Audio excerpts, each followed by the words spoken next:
నీ పరిశుద్ధ నామానికి మహిమ కలుగునుగాక. యేసయ్య పరిశుద్ధుడు, పరిశుద్ధుడు, పరిశుద్ధుడు. మనల్ని కూడా పరిశుద్ధులుగా ఉండమన్నాడు.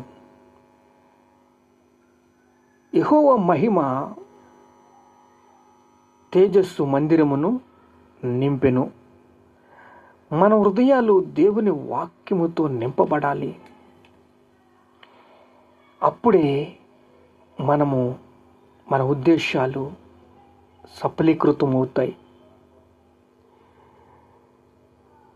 ఆదికాండము 17వ అధ్యాయము. అబ్రహాము 99 ఏండ్ల వాడైనప్పుడు యెహోవా అతనికి ప్రత్యక్షమై, నేను సర్వశక్తి గల దేవుడును, నా సన్నిధిలో నడుచుచు నిందారహితుడై ఉండము, నాకును నీకును మధ్య నా నిబంధనను నియమించి నిన్ను అత్యధికముగా అభివృద్ధి పొందించదని చెప్పెను. నిబంధన, దేవుడితో ఐక్యత, దేవునితో సహవాసము, దేవునితో ఒక బంధము ఏర్పరుచుకున్న నిబంధనను, నిన్ను అత్యధికముగా అభివృద్ధి చేస్తాను అబ్రహామా, నా మాట విను, నాకు విధేయుడయ్యుండు, నాతో నడువు అని అబ్రహాంతో చెప్తున్నాడు. నేను సర్వశక్తి గల దేవుడును, నా సన్నిధిలో నిందారహితుడుగా నడువు. అర్థమవుతుందా? ఈరోజు దేవుని పిల్లలని పిలుస్తున్నాడు. అనేక రాష్ట్రాలు ఎంతగా క్షీణించిపోతున్నాయంటే సువార్త లేక, సువార్త వ్యాప్తి కోసము దేవుడు చింతిస్తున్నాడు. మీకెందుకు చింత? నేనున్నాను కదా, నా మాట వినాలి కదా. చూడండి, లోకం గురించి ఎంత కష్టపడుతున్నారంటే ఈరోజు ఉద్యోగాల కోసం, వ్యాపారాల కోసం, వ్యవసాయాల కోసం. వాళ్ళు నెతకని నెట్వర్క్ అంటూ లేవు. ఎంతగా కష్టపడుతున్నారంటే, కానీ దేవుని పని అంటే నమ్మకం లేకుండా పోయింది, హోదా లేకుండా పోయింది. ఎందుకు? దేవుని రాజ్యం మనకి ఇవ్వలేదా? ఇచ్చాడు. యేసయ్య శత్రు బలవంతుడి మీద అధికారం ఇవ్వలేదా? ఇచ్చాడు. నువ్వు బలవంతుడు కాదా? జయిస్తే బలవంతుణ్ణి. మరి జయ జీవితం ఏది? కనపడన వాటితో నేను ఎలా యుద్ధం చేయను? నీకు నమ్మకం ఉందా? నమ్ముతాను. జీవితాన్ని నమ్ముతాను, ఉద్యోగాన్ని నమ్ముతాను. ఇది మనుషుల యొక్క పాలసీ. కానీ నా సన్నిధిలో నడుచుచు నిందారహితుడవై ఉండుము. దేవుని సన్నిధిలో, దేవుని అడుగుజాడల్లో నెట్వర్క్కి దూరంగా వెళ్లకుండా, దేవుడితో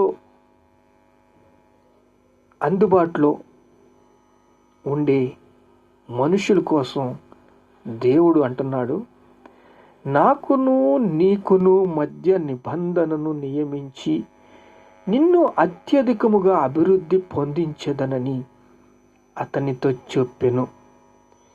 అబ్రహాము సాగిలపడి ఉండగా దేవుడు అతనితో మాట్లాడి, ఇదిగో నేను నియమించిన నా నిబంధన నీతో చేసి ఉన్నాను. నీవు అనేక జనములకు తండ్రి అగుదువు. ఇక మీదట నీ పేరు అబ్రహాము కాదు, అబ్రహామా. నీకు అత్యధికముగా సంతానాభివృద్ధి కలిగజేసి నీలో నుండి జనములు వచ్చినట్లు నేను నియమించెదను. రాజులు నేను నుండి వచ్చిదురు. నేను నీకును నీ తర్వాత సంతానమునకు నీకు దేవుడై ఉండునట్లు నాకును నీకును తర్వాత వారి తరములలో నీ సంతతిలోని మధ్య నా నిబంధనను నిత్యం నిబంధనగా స్థిరపరుస్తాను. ఇక్కడ దేవుడు మాట స్పష్టంగా మనకి కనపడిన రీతి ఏమనగా, నా మాట విను, నాతో కలిసి ఉండు, నన్ను కలిగి ఉండు, అందుబాటులో ఉండు, నాలా జీవించు, యథార్థంగా జీవించు, నీతిగా జీవించు, నన్ను పోలి నడుచుకో. ఇదే కదండి యేసయ్య చెప్పింది. యేసయ్య అంటున్నాడు, పేతురు, నువ్వు బండవి, ఈ బండ మీద నేను సంఘం కడతాను, పాతాళలోక దూరములు దాని ఎదుట నిలవ నెరవు, ఇదో చెప్పుచున్నాను. చూడండి, నిర్మాణాలు ఏమి నిర్మాణం చేస్తున్నావు? ఒక బిల్డింగ్ కన్స్ట్రక్షన్లో నిర్మాణం జరుగుతుంది.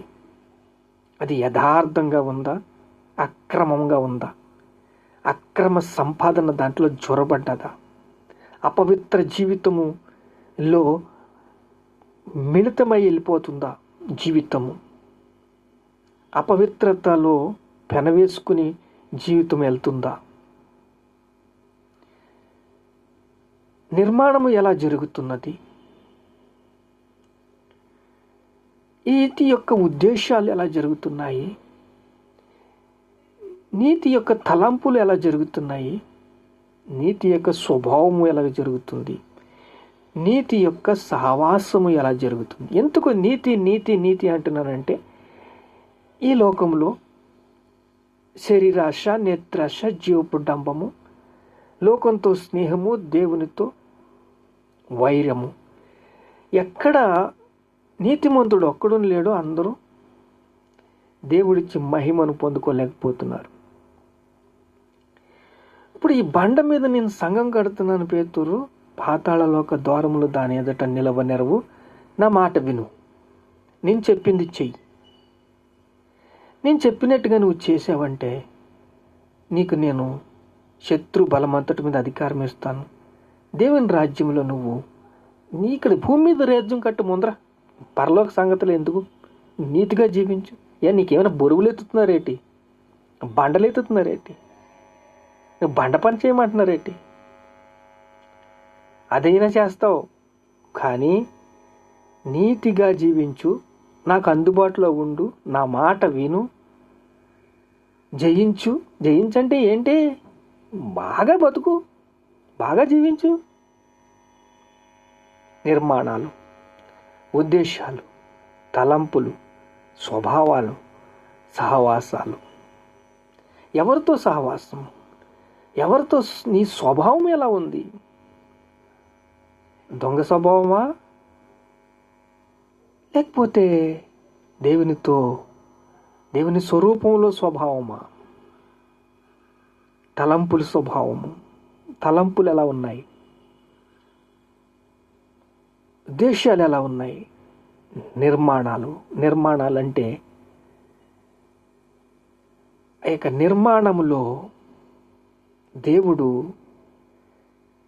మన కళ్ళుని, నోరుని, చెవులని ప్రేమ, సంతోషము, సమాధానము, దీర్ఘశాంతము, దయాళత్వముతో కట్టబడిన నిర్మాణము. దానికి సత్యాన్ని జతపరిచి యేసుక్రీస్తుని ఆధారం చేసుకుని నాతో నిత్య నిబంధన చేసేవనుకో,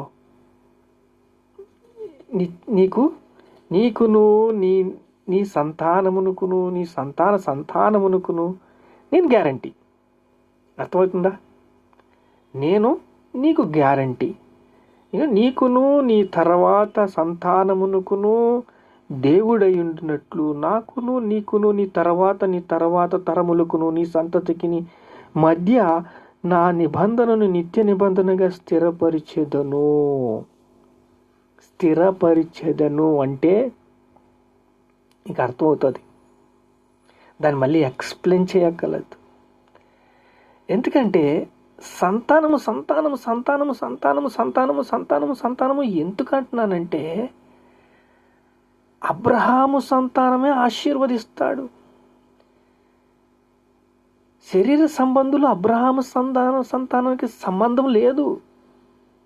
ఎందుకంటే వాగ్దాన పుత్రుడైన ఇస్సాకు కొడుకు సంబంధమే యేసుక్రీస్తు నామములోని జీవించిన వాళ్ళే, యేసుక్రీస్తుని సొంత రక్షకునిగా అంగీకరించిన వాళ్ళే, యేసుక్రీస్తుని నమ్ముకున్న వాళ్ళే, యేసుక్రీస్తుని మీద ఆధారపడిన వాళ్ళే, నమ్మకంగా జీవించిన వాళ్ళే, యథార్థంగా జీవించిన వాళ్ళే, వాళ్ళ సంతానమే మిగులుతుంది.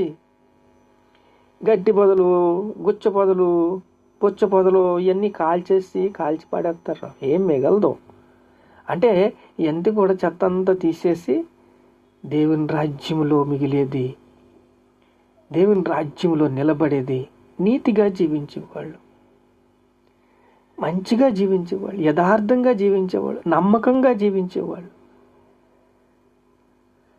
నీవు అనేక జనములకు తండ్రి అగుదువు, నువ్వు అనేక జనములకు ఆశీర్వదించబడుదువు.